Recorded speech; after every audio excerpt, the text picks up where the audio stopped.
first 2 weeks of August, I participated in the Summer Mixtape Readathon, which was this very chill, very fun readathon inspired by summer bops. And there's going to be an autumn round coming, which I'm very excited about. But basically, I had 2 of the best reading weeks of the year so far, and I managed to complete all of the prompts twice. So there were 5 reading prompts and I think 4 self-care prompts, and I will link my reading vlogs down below where I documented my reading process for this readathon. And basically, I managed to complete all 5 of the reading prompts twice. So I'm going to wrap up my first attempt at completing the reading prompts and wrap up my first 5 books that I read during the Summer Mixtape Readathon. The first prompt was inspired by the song Here Comes the Sun, and the prompt to go along with that was to read a book with nature on the cover. So I read All About Pumpkin by Natasha Farrant.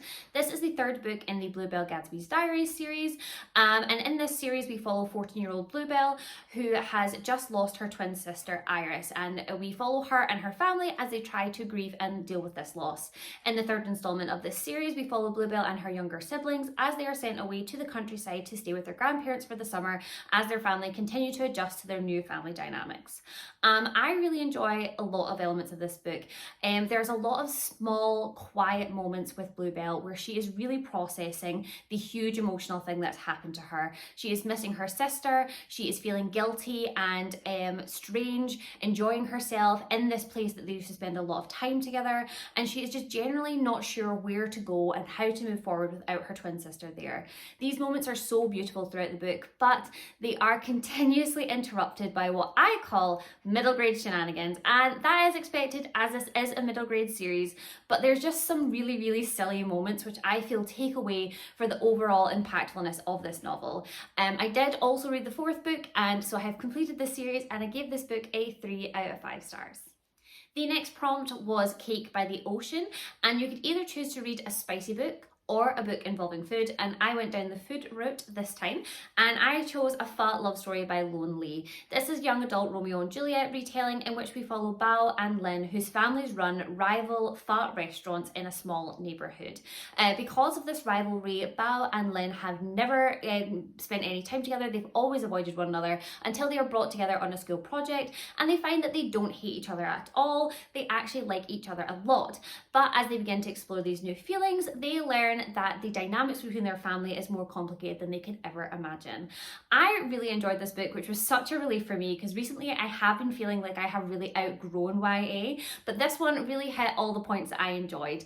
I loved Bao and Lin as characters individually, and I really liked them as they were brought together as a couple, and I liked seeing them get to know one another and have their relationship flourish. I thought that was really beautifully done. Although there is one moment where there's the most disgusting description of a kiss I've ever read. I just could not see past it, and I do keep coming back to it in my brain when I think about this book. So that was one small hiccup in their love story, but overall I really enjoyed the love story element. I also liked their interactions with their families and how we looked at their concept of community and belonging, being part of a community which is very much othered within their overall country. I thought this book was beautifully written, and I gave it 4 out of 5 stars. The next prompt I completed a book for was the Mixtape prompt, and that was a free pick. So for that, I chose Get a Life, Chloe Brown by Talia Hibbert. This is an adult romance novel in which we follow our main character, Chloe, who is chronically ill and a homebody and doesn't really do anything until a near-death experience prompts her to get a life. So she writes a list called her Get a Life list, and she recruits Bad Boy Red, the superintendent of the building that she lives in, to help her fulfill the prompts on her list. Chloe and Red have never really seen eye to eye the whole time they've known each other, but as they spend more time together working through Chloe's list, they discover that they have more in common than they originally thought, and they begin to develop feelings for each other, feelings which are jeopardized by a huge misunderstanding. I really understood the hype for this novel. I really enjoyed it. I thought Chloe was such an interesting main character as she spoke about how her chronic illness impacted her life, not only in a health way, but also how it affected her relationships around her and the misconception of what her illness was and how that impacted how people viewed her. I also really liked the relationship between Chloe and Red and how it was developed, particularly as it looked at how in order to build a successful relationship you must be vulnerable with one another. So I thought those elements were really beautifully done. The one thing I didn't really like about this book was the way that Red talked. His dialogue throughout the book just really took me out the novel. I don't think I've ever met anyone who actually speaks the way that Red speaks, so that did take me out the narrative at times. However, I did thoroughly enjoy this book and I gave it 4 out of 5 stars. The next book I read was for the prompt We're Going to Ibiza, and that prompt was to read a book set in a different country. So for that I read Among the Lemon Trees by Nadia Marks. This is an adult romance novel in which we follow our main character Anna, who thought her life was absolutely perfect with her husband until one day he says that he's not happy in their relationship. So she decides to go and spend the summer on a Greek island with her father, where she discovers a box of letters hiding a secret that her aunt has been keeping for a very long time. I did not like this book. I talk a lot about in my vlog what I don't like about this book. I think I actually give away spoilers in that vlog, so if you're interested you may go and watch it if you like. But yes, I did not like this book. The plot was very much all over the place and the pacing was very strange. And then the secret that is revealed of the aunts made me very uncomfortable, and that really impacted the rest of my reading experience. I also didn't like the writing style. As I mentioned, the pacing was very much off, and also the writing style felt disconjointed and really like all over the place basically, and that took me out of the narrative, which in itself I was not enjoying. So I did not love this book. I was really disappointed by it and I gave it 2 out of 5 stars. The final book I have to wrap up in this video was for the prompt Here Comes the Weatherman, and that prompt was to read an unseasonable book. And so for that I chose Bear Town by Fredrik Backman.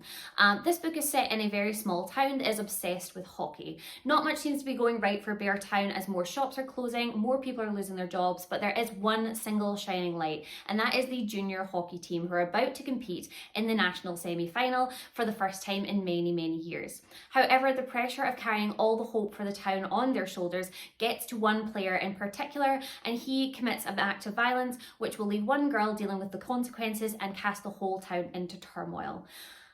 I absolutely loved this book. It brought me back to being 17, and I could see myself in so many of the characters. It made me remember what it felt like to be part of a team and to be good and to have the pressure and the connection that comes with that, and also the reeling and the heartbreak that happens when one small thing tears that all apart.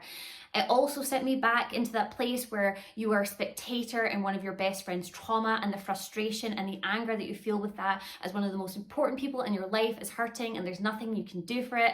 I just absolutely love Fredrik Backman. I would read anything that he has to put out at this point. He is one of my all-time favourite authors.